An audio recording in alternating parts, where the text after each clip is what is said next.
అందరికీ నమస్కారం అండి. ఆ రోజుకు ఒక మంచి మాటలో ఈరోజు మరొక జీవిత సత్యం. మనలో ఉన్న మనల గురించి తెలుసుకుందాం. ప్రతి మనిషి కూడా నేనెవరు అని ప్రశ్నించుకోవాలండి. తనలోకి తను చూడగలగాలి. అంతర్మదనం సాగాలి. అదే నిజమైన సత్యాన్వేషణ, ఆధ్యాత్మిక ప్రయాణం, వేదాంత జ్ఞానం కూడా. ఈ మాటలు ఎందరో మహర్షులు, సద్గురులు చెప్తూనే ఉన్నారు. గ్రంథాలు, శాస్త్రాలు, ఉపనిషత్తులు పేర్కొంటున్నాయి. కనిపించేది అంతా కనుమరుగవుతుంది. శాశ్వతమైన సత్య మార్గాన్ని తెలుసుకో. అదే భగవంతుడి తత్వం. శరీరం తాత్కాలికం, కనిపించని ఆత్మ శాశ్వతం అని ఎన్నో శాస్త్రాలు ఘోషిస్తున్నాయి. కనిపించని పరమాత్మ దానికి ఆధారం కూడా. క్లిష్టమైన సంస్కృత శ్లోకాలతో, వేద ప్రామాణికాలతో సాగే ప్రబోధాల వల్ల సామాన్య మానవుడు అసలు నేనెవరు అనేది కూడా గుర్తించలేకపోతున్నాడు. తనను తాను విచక్షణతో తెలుసుకోలేక సందేహంలో ఊగిసలాడుతున్నాడు. ఆధ్యాత్మిక జ్ఞానం వైపు దృష్టి సారించటంలా అది తనకు అర్థం కాని భాష, మతిని చంచలంగా వించే విద్యగా భావిస్తున్నాడు తప్ప అర్థం చేసుకోవటంలో. కానీ సులభంగా సరళమైన పదాలతో, ఉదాహరణలతో సాగే కథలు, పురాణాలు, ఇతిహాసాలు ఇవి ఆకర్షించినట్లుగా వేదాలు, ఉపనిషత్తులు, తత్వశాస్త్రాలు సామాన్యులకి అర్థం కావు.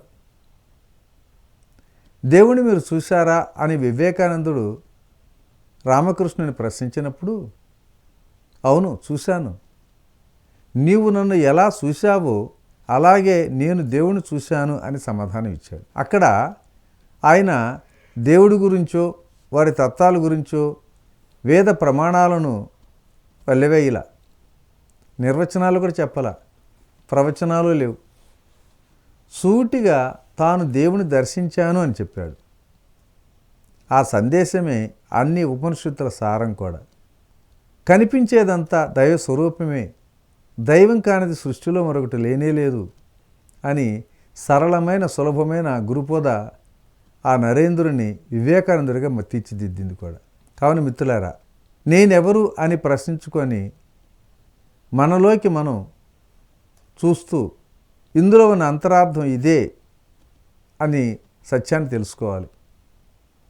గ్రహాలపైకి ప్రయాణించే మనిషి, అగాధమైనటువంటి సముద్రం లోతుకు వెళ్ళే మనిషి కొన్ని అంగుళాల లోపల ఉన్న అంతరంలోకి వెళ్ళలేకపోతున్నాడే, ఎంత ఆశ్చర్యకరం.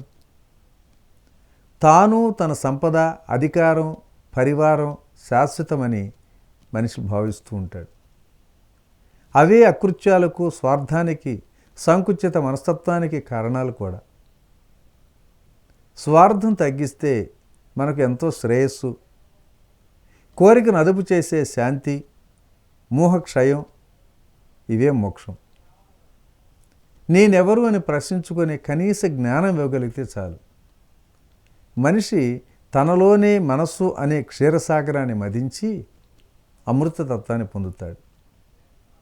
అంతర్యామి బాహ్యంలో లేదు, 10 అంగుళాల పరిమాణంలో నీలోనే నువ్వుగా ఉన్నాడు అని నారాయణ సూక్తి చెబుతూనే ఉంది.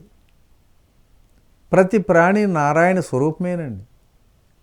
ఎవరికి సేవ చేసినా నారాయణుడికి చెందినట్లే, ఎవరిని బాధించినా ఆ నారాయణుడినే బాధించినట్లు. ఇదే బ్రహ్మోపదేశం అంటే. పట్టాభిషేకమైన, వనవాసమైన స్థిరచిత్తంతో సాగిన శ్రీరాముడు దేవుడిగా మారాడు కదా. శోకం వదిలి ఫలితాన్ని ఆశించకుండా నీ కర్తవ్యాన్ని నిష్కామంగా నిర్వర్తించు అని బోధించినటువంటి కృష్ణుడు మరి ఆ దేవదేవుడిగా పూజలు అందుకున్నాడు. అహింస, పరమధర్మం, శాంతి, సౌఖ్యాలు సమాజ సేవలోనే దొరుకుతాయి. హృదయాన్ని వీణగా భావించి కరుణ, విషాదం, ఆనందం, దుఃఖం, అవమానం, సత్కారం తీగలుగా రాగాలు పలికిస్తే అవే ఆనందమయ జీవితానికి ఆధ్యాత్మిక ప్రయాణ మిత్రులారా. ఇంతకన్నా ఇంకా మరొక సత్యం లేదు.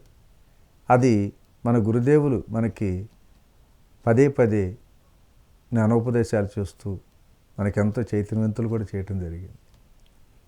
ఓకే ఫ్రెండ్స్, మరి ఈరోజు ఈ మంచి మాట ఇంతటితో ముగించుకుందాం. రేపటి రోజుని మరొక జీవిత సత్యం ద్వారా కలుసుకుందాం. Okay, thank you. ఇట్లా మీ రామిరెడ్డి, మానస సరోవరం.